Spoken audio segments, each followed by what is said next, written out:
Bonjour. Ce matin-là, je n'étais même pas réveillé. Quand tout d'un coup, à la porte, ça a toqué. Alors bien sûr, j'ai mis mes chaussons et en pyjama, j'ai été ouvrir et là, derrière la porte, ils étaient là tous les deux. Riri et Fifi. Qu'est-ce que vous faites là tous les deux de si bonne heure? Le soleil s'était pas encore levé. Guy, on a un truc à te dire, c'est important, viens vite avec nous. Riri et Fifi ne se déplacent jamais seuls. Alors, j'ai même pas pris le temps d'enlever mon pyjama, j'ai mis mon gros manteau, mon gros bonnet, mon gros foulard, mes grosses moufles, mes grosses bottes, et je suis monté dans le traîneau. Oui, parce que derrière Fifi et Riri, il y a toujours un traîneau, tu vois. Un traîneau, c'est comme un petit bateau, mais qui serait plat, et qui serait assez long, et qui aurait dessous des skis, pour la neige, pour atterrir. C'est un bateau qui va sur la neige. Un traîneau, derrière Fifi et Riri, c'est quand t'es installé dedans, comme un lit douillet. Et voilà mon Riri et mon Fifi qui s'envolent. Oui, parce que Riri et Fifi, c'est deux rennes. Tu sais, les rennes, c'est comme les biches, mais avec des bois sur la tête.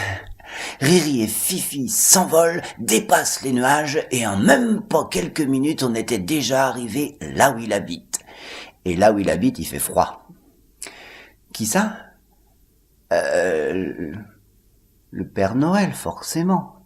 Il habite là-haut où il fait très froid. Dans un palais de glace. Riri et Fifi se sont garés juste devant la porte d'entrée. Là, les lutins aussitôt ont ouvert, oui, parce qu'il y a toujours plein de lutins, là où habite le Père Noël. Tu sais pourquoi, j'espère. Et ils m'ont entraîné. Il y a un énorme couloir à l'entrée, très haut, très grand, très vaste, très brillant, cristallin, quoi. Hein. Et puis après, tu montes un grand escalier, géant l'escalier. Devant la porte, ils se sont arrêtés.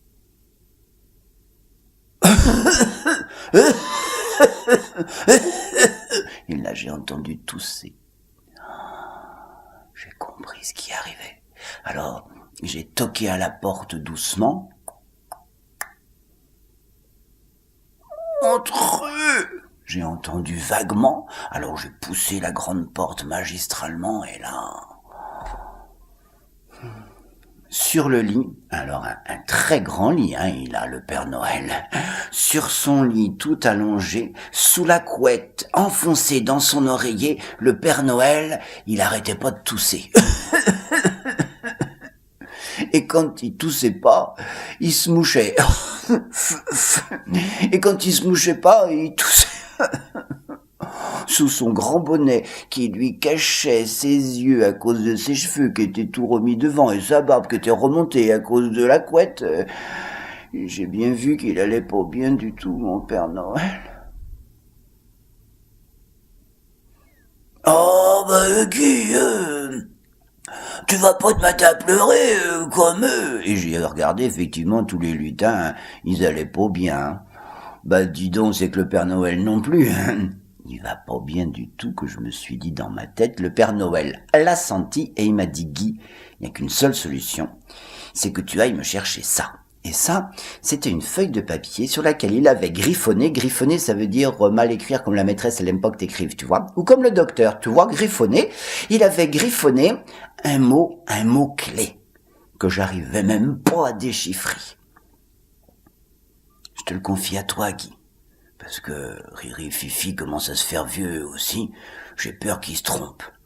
De pharmacie. À pharmacie.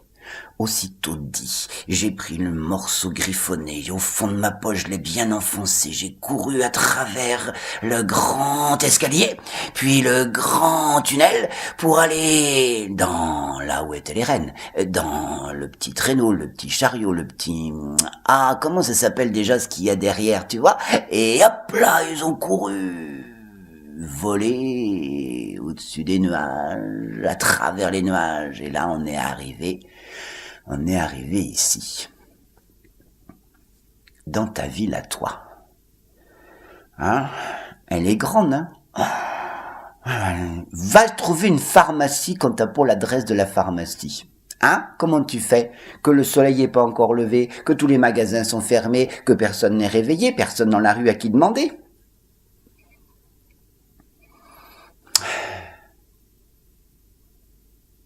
Oui, mais là, sur la branche, il y avait une petite hirondelle qui normalement aurait dû repayer dans son pays d'Afrique, mais là, qui était restée là parce que c'était perdu.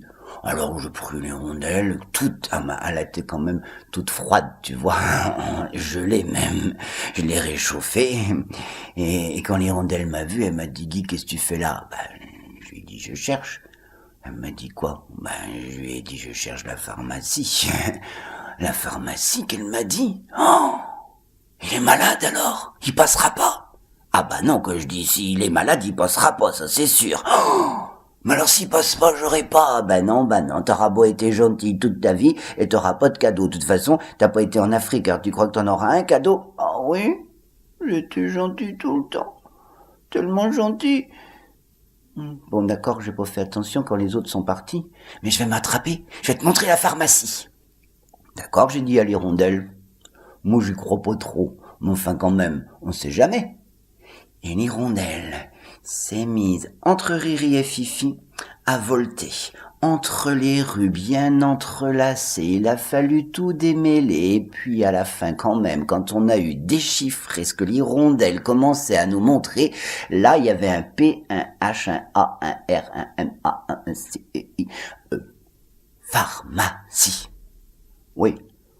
On était bien devant une pharmacie, mais c'était fermé. Tu sais, la pharmacie qui est juste à côté? Oh, avec maman et papa ou mamie, forcément vous y avez bien été, hein? Papy, il y va aussi. Tu vois, dans cette pharmacie-là, c'était fermé. Alors, Riri et Fifi m'ont dit, Guy, tu vas pas rester quand même dans le traîneau? Non, je lui ai dit. Alors j'ai été toqué à la porte de la pharmacie.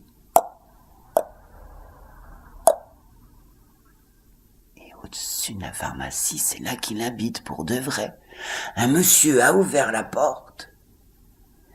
Parce qu'il y a une petite maison au-dessus de la pharmacie, tu vois bien. Il a ouvert la porte. À côté de lui, il y avait sa femme, tout ébouriffée aussi, d'une nuit qui n'avait pas terminé. Et quand ils ont vu Riri, Fifi, ils ont tout de suite compris. Alors, sans même mettre un manteau, tout ça, sont descendus, ont ouvert leur pharmacie, sont entrés à l'intérieur, j'ai suivi derrière, forcément, avec la petite hirondelle sur mon dos pour bien vérifier qu'ils avaient bien tout déchiffré, le papier que je venais juste de leur donner. Et là, ils ont cherché sur les étagères, et il y avait une étagère, c'était marqué P-E-R-E-N-O-E-L. Père Noël, une étagère exprès dans toutes les pharmacies du monde, il y a une étagère exprès pour le Père Noël, pour son sirop, au cas où un jour, il aurait la grosse toux et qu'il pourrait pas venir après nous faire des bisous. Ils m'ont donné le petit flacon qui était là, je l'ai enfoncé bien dans ma poche, je les ai remerciés, ils avaient des yeux tout étoilés. Et l'hirondelle est venue avec moi dans le traîneau et hop là, on est reparti avec Riri, Fifi, on a traversé les nuages, retraversé les nuages, on est arrivé là où habite le Père Noël, la porte était grande ouverte, le tunnel était encadré de chaque côté par tous les lutins qui commençaient à pleurer encore plus que ça faisait presque une inondation. J'ai monté rapidement les quelques marches du grand escalier, poussé la porte et là... Quand le Père Noël m'a vu, déjà, il allait mieux, j'ai trouvé, son sourire le prouvait. Il a bu les 3 gouttes nécessaires toutes les heures.